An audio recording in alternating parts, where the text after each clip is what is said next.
Kimbo, Kimbo, Natata Nzambi, Amazulu.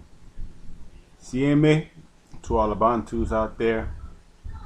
Today, this message is not aimed at anyone in particular, but the whole house of Israel. Because I've seen the spirit in a lot of people, men and women. So, like I said, this message is not aimed at anyone in particular. But if the message applies to you, then so be it. Because we know the prophet Isaiah says, lift up your voice, cry not, lift up your voice, spare not, cry out aloud, and show our people their transgressions. So, and he got that commandment from the Most High. So that's what we're about to do today. So we are going to do so with the book of Ecclesiastes, chapter 4, because there are a lot of people, men and women, who have this spirit upon them because they have been hurt, traumatized, or whatever type of conflict that they had in their life. Many people in our community feel it's better to be single, to wait for the kingdom, in order for them to find a mate. And let's just put that ideology and test it with the scripture to see if it lines up with the Most High's ideology, or the Most High's law, the Most High's word, I should say. Because the Most High, he doesn't have ideology. He has laws, statutes, and commandments. He's not a double-minded man. So let's get there. We're gonna start at the top, so we won't be parsing or picking and choosing scriptures, so we can get a full understanding from the top of what the scripture is saying, not me. And we can go and see what the Most High said, because I know people might go to the book of Ecclesiastes and say, oh, this is just the words of a man, the words of Solomon, even though he was the wisest man that ever lived. Still, he's a man. So we're going to test out Solomon's word with the Most High's word, and we're going to let the Most High be true and let every man be a liar. So be it. Verse 1, Ecclesiastes. So I returned and considered all the oppressions that are done under the sun. And behold, the tears of such as were oppressed, and they had no comforter. On the side of their oppressors there was power, but they had no comforter. Therefore I praise the dead, which are already dead, more than the living that are still alive. Yeah, better than both of them is he that has not yet been, who has not seen the evil work that is done under the sun. So this is talking about oppression. It's talking about, we're going to see vexation of spirit and vanity. So this next verse, it says, again, I considered all travail and every right work, that for this a man is envied of by his neighbor. So, people are jealous of one another. Some people are jealous of one another because of status and money and things like that. This is also vanity and a vexation of spirit, because the next verse goes on to say, the fool folds its hands together and eats his own flesh. So it's like a person that's anxious. He's twiddling his thumbs, and he's what do you call it?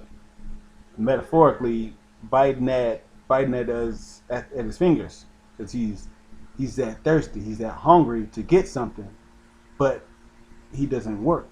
Therefore, he's looking at his neighbor his whoever's around him, and that person might be actually working, getting money, and this person who's folding his hands, he's looking at his neighbor with jealousy because that person's getting it, and that's how people get robbed, or that's how people start to gossip, because it's a vexation of spirit and it's vanity.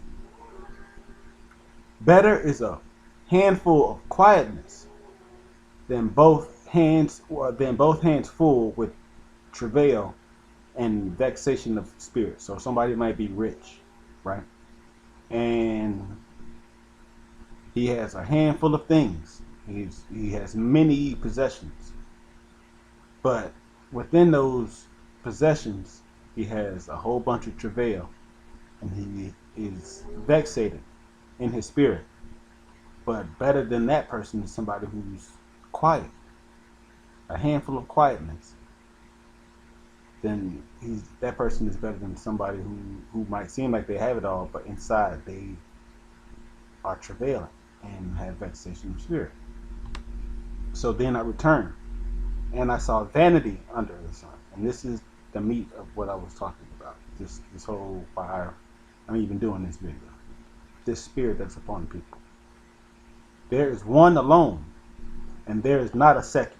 Yeah, he has neither child nor brother, yet there is no end of all his labor. Neither is his eye satisfied with riches. Neither does he say, for whom do I labor, and bereave my soul of good? This is also vanity. Yeah, it is a sore travail. So this is people who right now who are single, and they might be hardworking people, right? But they rather be by themselves due to the fact that they've been maybe in past relationships, things didn't work out. Maybe somebody was abusive, or maybe just whatever situation, it didn't work out between the two, men and women. Because I say somebody was trying to marry someone, and then that person married a woman, and then that woman ended up choosing somebody else, or whatever the case may be. This bitterness then is built within this person, and be like, well, this is why we start to see things like, well, all women is hoes, all men are dogs, and stuff like that, which is very prevalent in our community. But it's nothing more than vanity and a sore travail, as the scripture says. Two are better than one, because they have a good reward for their labor. This is the scripture talking. Two are better than one, because they have a good reward for their labor. For if they fall, the one will lift up his fellow. But woe, this is what the scripture says, but woe to him that is alone when he falls, for he has not another to help him up. Again, if two lie together, then they can have heat. But how can one be warm alone?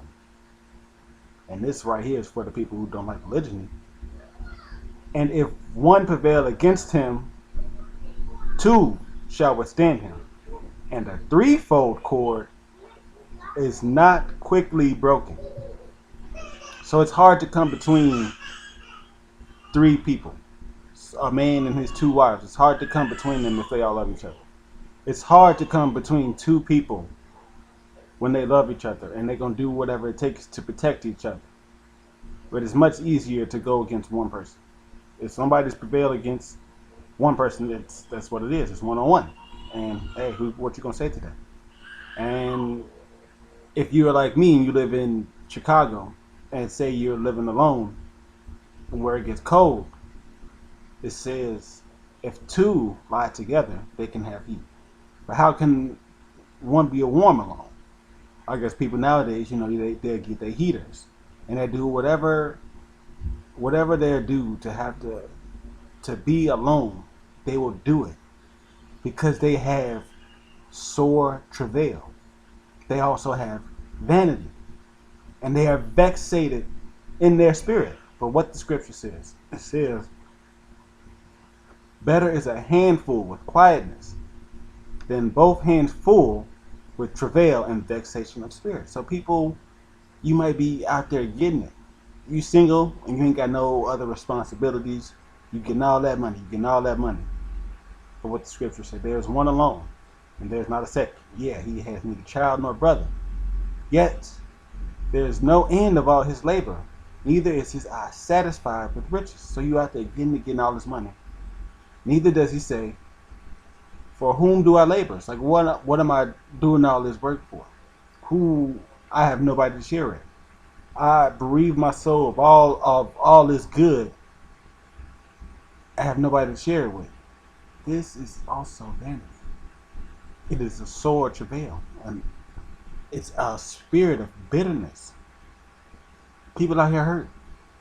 They hurt, and they want to heal, and they think the only way to heal is by being alone. But the scripture says, two are better than one. Just like, I'm not trying to advocate anybody rush into a relationship, because it's just not wise at all. Man or woman, it's just not wise to do that. But for people to be out here saying, oh, I'm away to the kingdom to get me a wife or a husband, well, that's just foolishness right there. Because you don't even know if you gonna make it to the kingdom. You don't even know. So you can spend your whole life working alone, making all this money, being alone, not ever asking yourself, for whom do I labor and bereave my soul of good? Because you're vain and you're bitter in your spirit. That's what the scripture says. This is what Solomon says. But let's go back and see if the Most High agrees. Let's go back to the beginning. Everybody should knew where I was going with this one. Genesis chapter 2, verse 18. Thus says, or in the Most High said, this is the Most High speaking, not Solomon, not me. Genesis chapter 2, verse 18. And the Most High said, it is not good that the man should be alone. I will make a helpmeet for him. That right there should be the end all, be all. It's not good for you bitter ass people to be alone. It's not. Yes, a lot of people are dogs, men and women. Yes, this is true. It don't mean that your ass need to be bitter for all your life. It don't mean that you need to wait and see if you're going to get to the kingdom and then get one, because you're not even guaranteed getting into the kingdom. Use wisdom. As the Messiah says, he has sent you out as doves among serpents. So you have to remain innocent amongst all the dogs, men and women. You can't be bitter in your spirit and vain in your spirit, because that works against the Most High's order. He is the one who said that it's not good for man to be alone. Otherwise, there would have never been no Eve, and he could have been just by himself. But the Most High, in his wisdom, in his knowledge, in his glory, knew that it was not good for a man to be by himself. If it's not good for a man to be by himself, it's not good for a woman to be by herself. Which is period. So this video was to test a lot of the spirit that y'all have, the spirit of vexation that's going around the house of Esau. Because now is the time for restoration. We see all the stuff that's happening, and we must return to the ancient ways. We must, that's one of my favorite scriptures. Let's go there before I close it out. Jeremiah chapter 6, verse 16. Thus says the Most High, stand in the ways and see and ask for the old paths, where the good way is, and walk in it, and you shall find rest for your souls. But they said, we will not walk in it. That's exactly what y'all doing.